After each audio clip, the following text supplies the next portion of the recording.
नमस्कार, मैं हूं निखिल और आप देख रहे हैं डेजर्ट टाइम्स आपकी आवाज़। लॉकडाउन का पीरियड है, हम सब अपने अपने घरों में हैं। खास तौर पर ये वो दौर है जब हम अपनी रिवायतों और अपनी संस्कृतियों की ओर लौटें, फिर से जीवन को कुछ पीछे ले जाकर आगे की तरफ बढ़ने का सोचें। आप में से कई लोगों ने स्पोर्ट्स में एक लॉन्ग जंप को देखा होगा। जब खिलाड़ी बहुत दूर से दौड़ता हुआ आता है, एक पल के लिए रुकता है और फिर बड़ा एक जंप करता है।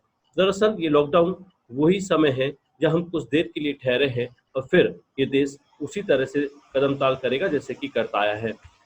मारवाड़ में जोधपुर अपनी परंपराएं और अपनी संस्कृति के लिए जाना जाता है।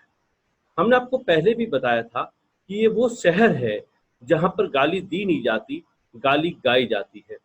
इस वक्त हमारे साथ एक खास मेहमान हैं। यूं तो आप राजस्थान सरकार के जो रूरल डेवलपमेंट डिपार्टमेंट है उसमें आप एग्जीक्यूटिव इंजीनियर हैं, लेकिन बचपन से आपको कभी ढोलक का शौक रहा है और बाद में आपने जोधपुर की संस्कृति को आगे बढ़ाने का एक नायाब काम किया है। नरेश गौरा जी, आपका बहुत बहुत स्वागत है हमारे शो में। धन्यवाद साहब निखिल जी। नरेश जी, जोधपुर ये शायद दुनिया का एक ऐसा शहर होगा जहां पर गाली दी नहीं जाती, गाली गाई जाती है। इसके पीछे की पृष्ठभूमि में कुछ संक्षिप्त में बताएंगे हमारे दर्शकों को? ऐसा है सर, ये परंपरा जो है जोधपुर की वो कम से कम 500 साल से भी पुरानी है जी। जहाँ तक मेरी जानकारी है, जहाँ मैंने इस संस्कृति से जब मैं जुड़ा हूँ तो मेरे को जानकारी मिली, उसके हिसाब से बता रहा हूँ मैं आपको। साहित्य तो मैंने पढ़ा नहीं है, लेकिन जो कुछ भी मेरे को इसकी जानकारी मिली वो मैं आपको बता देता हूँ। एक जमाने में जब उदयपुर के राणा जी से शादी के का जो प्रस्ताव जोधपुर के दरबार में हुआ था, ये आज से 500 साल राजा मान सिंह के टाइम की बात बता रहा हूँ सर। तो उस समय ये हुआ था कि उदयपुर के राणा जी ने ये एक प्रस्ताव रखा कि हम बारात लेके आएंगे आपके यहाँ, तो शादी जो है वो जोधपुर के पुष्करना समाज की जितनी रीति रिवाज जितने भी है उसके आधार पे की जाएगी। तो पुष्करना रीति रिवाज को पहले उन्होंने मतलब देखा परखा, और वो वहां के महाराजा थे ही, महाराजा मान सिंह की, तो उनको तो इसकी नॉलेज तो थी।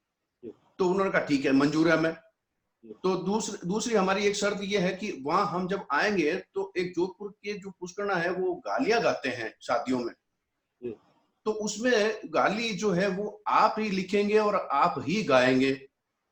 ये उनके लिए एक बड़ा वो विचित्र सा सवाल हो गया। फिर भी उन्होंने कहा कि नहीं, अब शादी तो ये करनी है, तो उन्होंने हाँ भर ली। कोई अतिशयोक्ति नहीं थी उसमें, तो उन्होंने हाँ भर ली। तो वो ठीक है साहब, वो शादी का एक दस्तूर हुआ, शादी के सारे फंक्शन हुए।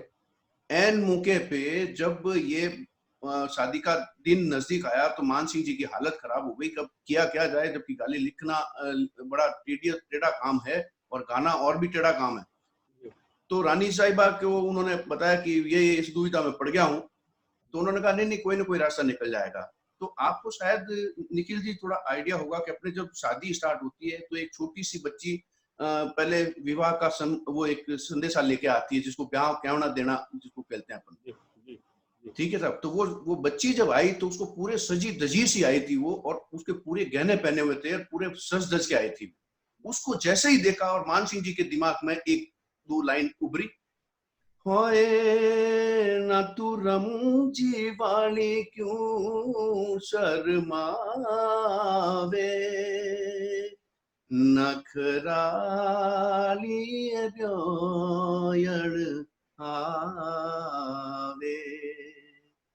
ये लाइंस, ये एक जो गाली थी पूरी, आज मेरे को पूरी याद नहीं है, माफी चाहूंगा मैं, लेकिन ये लाइंस उन्होंने उसको देखते ही लिखी थी और इसी गाली को उन्होंने पूरा बना के और फिर वो गाई थी।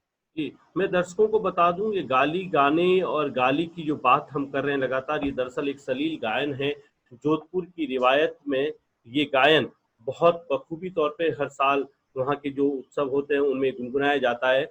और हमने सुना है गौरा जी, एक खास आप एक हंसता हंसता कुछ सुनाते हैं, नाथूराम सा वाली, वो आपका एक काल्पनिक पात्र है उस पर, और उसकी जोधपुर के जो लोग हैं वो तो बखूबी जानते हैं, लेकिन आज देश और दुनिया में वो लोग जो राजस्थान को देखने आते हैं, जो हमारे डेजर्ट टाइम्स के जो दर्शक हैं, मैं चाहता हूं कि आपकी वो जो गाली है, लोगों ने अब तक गाली देते हुए ही सुना होगा, लेकिन गाली गाते कैसे हैं ये आज हम आपके कंठ से सुनना चाहेंगे। और हमारी फरमाइश भी वही है, जो नाथूराम सावाली, जो जोधपुर के लोगों की खासतौर पे फरमाइश आपको होती है?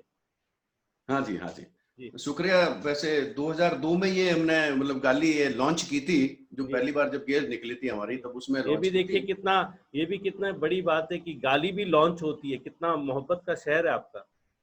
बहुत मोहब्बत का शहर है साहब, इतना इतना मोहब्बत का शहर है कि जिसकी कोई सीमा नहीं है। तो मैं आपको उसकी वो 2 लाइनें जो आपको मैं गा के सुनाता हूँ सर। जी जी। नथुरम सवाले हंसता हंसता यूं पुरमायो रे, यार आनंद नहीं आयो, ओ यार आनंद नहीं आयो, और रात रा पिलंग पौडिया यूं पुरमायो रे, यार आनंद नहीं आयो, ओ यार आनंद नहीं आयो, फूलड़ा सेज सजाई सखियां, घणी घणी समझाई सखियां, हिंगलू वरणी रात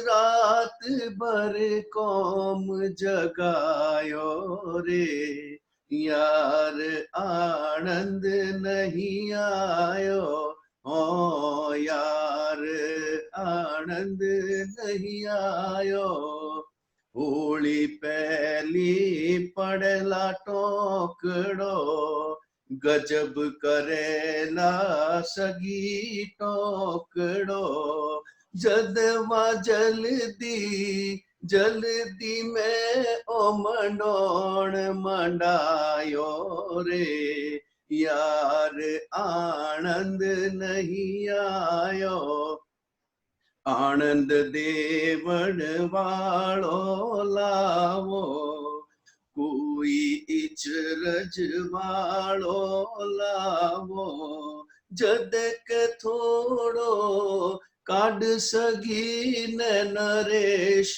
दिखायो रे, यार इब आनंद आयो, ओ यार इब आनंद आयो। दिस इज द वे क्या, सर। देखिए ये जोधपुर की जो आप गाली को समझ रहे थे, ये वो गाली है, ये वो सलील गायन है। मैं नरेश बोरा जी से आज आपका तारुफ करवा रहा हूँ, आपकी मुलाकात इनसे करवा रहा हूँ। मैं जब भी फुर्सत होगी मैं इनको फिर लाऊंगा, लेकिन इस वक्त जाने से पहले डेजर्ट टाइम के जो भी दर्शक देश और दुनिया में अगर ये प्रोग्राम इस वक्त देख रहे हैं, तो मेरी ये बात जो अब मैं आपको आगे सुनाने जा रहा हूँ, आप जहां भी इस प्रोग्राम को देख रहे हैं उस पर खड़े होइएगा और ताली बजाइएगा, क्योंकि मैं नरेश बोरा जी के बारे में आपको वो बात बताने जा रहा हूँ। दरअसल नरेश बोरा जी रूरल डेवलपमेंट डिपार्टमेंट में एग्जीक्यूटिव इंजीनियर है। इस वक्त इनका तबादला जोधपुर से टोंक, राजस्थान का एक जिला है, वहां पर हो गया है। जब इनका तबादला हुआ ही तो ये जोधपुर से अपने जाने लगे और उसी दिन लॉकडाउन हो गया और लॉकडाउन की वजह से ये जोधपुर में रुके। ये बहाना बना सकते थे अपने विभाग में कि चूंकि लॉकडाउन है मैं ज्वाइन नहीं कर सकता, लेकिन इन्होंने सरकार को कहा, जिला प्रशासन को ये कहा कि चूंकि मैं लॉकडाउन में हूं, आ नहीं पाऊंगा जोधपुर से, तो मुझे कुछ ऐसा काम दीजिए जो मैं जोधपुर में कर दूं। सरकार ने इनको जोधपुर में कोविड-19 के उस महकमे में लगाया जो बहुत संजीदा है। कोविड-19 से जिन लोगों की मौत हुई है जोधपुर में, उस मौत की, उस डेड बॉडी को रीति रिवाज के साथ पूरी तरह से उसका अंतिम संस्कार करने का जो जिम्मेदारी है वो राज्य सरकार ने जोधपुर में नरेश बोरा जी को दी है। आप कोविड-19 का जो रेस्क्यू सेंटर है उस पे अपनी सेवाएं दे रहे हैं। कोई बहाना इन्होंने नहीं किया, बल्कि इन्होंने ये कहा कि हाँ, मुझे अपने लोगों के लिए कुछ करना है। ऐसे में जिस घर में गमी हो जाए, ये दुखद घटना है हालांकि कि कोई बीमारी से, इस कोविड-19 से अपनी जिंदगी की जंग हार जाता है, लेकिन बाद में उस परिवार के साथ किस तरह से उनके आंसुओं में ये उनके साथ खड़े होते हैं। जोधपुर के जो 3 बड़े हॉस्पिटल हैं, महात्मा गांधी हॉस्पिटल, मथुरा दास माथुर हॉस्पिटल और एम्स, इसमें जब किसी कोविड-19 से ग्रसित किसी रोगी की जब मौत हो जाती है तो उसकी क्रियाक्रम की, उस हॉस्पिटल से लेकर क्रियाक्रम तक ले जाने की जो पूरी जिम्मेदारी जो सरकार की ओर से बहुत संजीदगी के साथ निभा रहे हैं, वो इस वक्त नरेश बोहरा जी निभा रहे हैं। नरेश बोहरा जी, मैं डेजर्ट टाइम्स की ओर से आपको सैल्यूट करता हूं, आपको प्रणाम करता हूं, आपके जज्बे को मैं नमस्कार करता हूं।